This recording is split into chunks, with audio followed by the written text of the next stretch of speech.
Good morning, soldiers. This is Sergeant Merrill, and today we're going to be rounding out our knowledge of the pistols featured in Black Ops 2 and getting a much closer look at the KAP-40.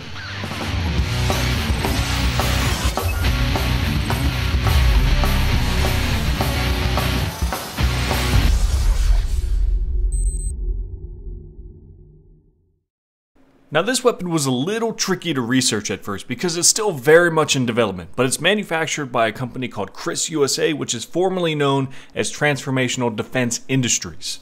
And this is a manufacturer that revolves around their recoil and muzzle climb reduction system, which is mainly seen in their very popular SMG called the Vector. Now they've coined this action, get ready for this, it's called the KRISS Super V, or maybe 5, maybe it's a Roman numeral, Super V system, or KSVS. And what this system does, and I can't begin to explain how it exactly does it, but it basically just reduces recoil dramatically and also muzzle climb.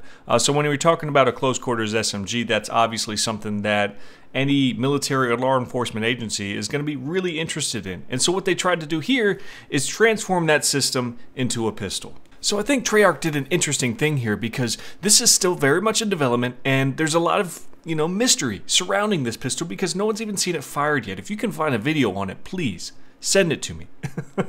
It's a very mysterious pistol at the moment because nobody knows how successful this KSVS system is when it's translated into a pistol. So as far as its visual representation in the game, I'm going to have to say that they did a decent job because it's not done yet, even in real life. So Treyarch got to take a lot of liberties with this weapon. I think they did pretty well. They added some Picatinny rails to it, which just makes sense. Pretty much all accessories are rolling through Picatinny rails at the moment, and having on a pistol definitely screams futuristic to me. Now one thing that didn't really make sense is on the side of the weapon there was a selector lever and it just says safe and fire. There's only 2 modes. So with a weapon that's fully automatic, especially a pistol, I find it hard to believe that they don't offer some type of semi-automatic mode. But I also noticed that they kind of just ripped off the exact selector lever that was on the Vector in the game. So I don't think they really had that in mind when they threw that design on the weapon. They also help us out by letting us know clearly what caliber this weapon uses, the 45 ACP, which there's been some debate because it's called the KAP-40. So some people think that it's using the 40 Smith & Wesson, which the Vector does have a variant that uses that. So why they called it the KAP-40 but clearly state that it uses the 45 ACP, again, I don't know. Now one last thing on the visual representation of the weapon, which again I think Treyarch did a really good job, is that it doesn't have a slide that you pull back to rack a new round like you do with most pistols. It actually has a charging handle. And what's interesting is that we haven't seen any video of the pistol actually being charged. So Treyarch took some liberties here, and I thought they did a pretty decent job. So decent, in fact, that there are some firearm enthusiasts out there who don't even play video games that have become interested in Black Ops 2 footage because it shows this weapon in a light that it's never been seen before. Now, as far as how it performs in-game, I've said it before and I've mentioned it many times that it's never been more possible in a Call of Duty game to go secondaries only because they're no joke, and the KAP-40 is certainly no exception. First of all, it fires at 900 rounds per minute, which aside from some of your choices in the submachine gun class, is definitely above average. In fact, it fires just as quickly as the Vector, and it has a 3-shot kill capacity, which the Vector lacks, which doesn't make sense if you ask me, but there it is. And also that KSVS system that we were talking about is definitely noticeable because the recoil is very minimal and almost exclusively vertical. So even when you do recoil, it is very easy to compensate for. You just drag down with it.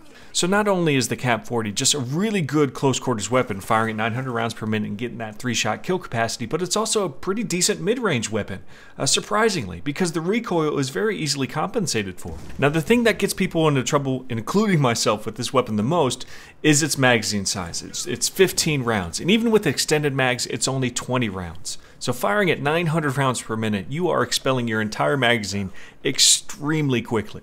Despite that, a lot of people are arguing that this is the best pistol in the game. And it's so funny that every pistol, with the exception of the Executioner, which you should know my thoughts on by now, every pistol has a group of people that say it's the best. And I think that's just a great thing. That just screams out that they did really great things with all the pistols, and they made each one better in some different way, depending on what your skill set is. For me personally, I still love the TAC-45. For me, I think that's the best secondary. Just because it matches my skill set the best. But there's still a lot to say about the KAP-40, especially if you're a sniper or someone who can't quite compete with their primary weapon with some of these SMGs up close, because I can tell you without a doubt that when you're whipping out your KAP-40, you will compete with other people using SMGs for the first 15 rounds of the firefight. You're kind of screwed after that. But think about it. It fires at 900 rounds per minute, which is comparable to other SMGs, has a 3-hit kill capacity, which only 2 of the SMGs have, and its recoil is extremely manageable. So I think this weapon is great for those people who usually use long-range primaries but find themselves suffering at close quarters with those primaries. Whether it be because you don't have the trigger finger necessary to make the semi-automatic weapons work at a close range, or because you don't have the reaction time required for some of the sniper rifles to be effective in closer ranges. This weapon will certainly round out your class and give you a lot more versatility, because I think it's one of the more forgiving pistols, a lot more so than any of the other pistols if you ask me. It's just that the fully automatic capacity really helps out people who aren't really great with semi-automatic weapons, and also for people who don't have a great aim, because you can compensate as you're holding down the trigger, but you do need to keep in mind you only have 15 rounds. So all in all, the KAP-40 is a very interesting weapon, both in-game and out-of-game as the card. It just has a lot of interest around it. It has a manufacturer behind it that love to do it their own way. They have a really great patent on their hands that has made a very effective SMG that's been successful with law enforcement and military. And I'm excited to see how this pistol actually performs once they're finished developing it.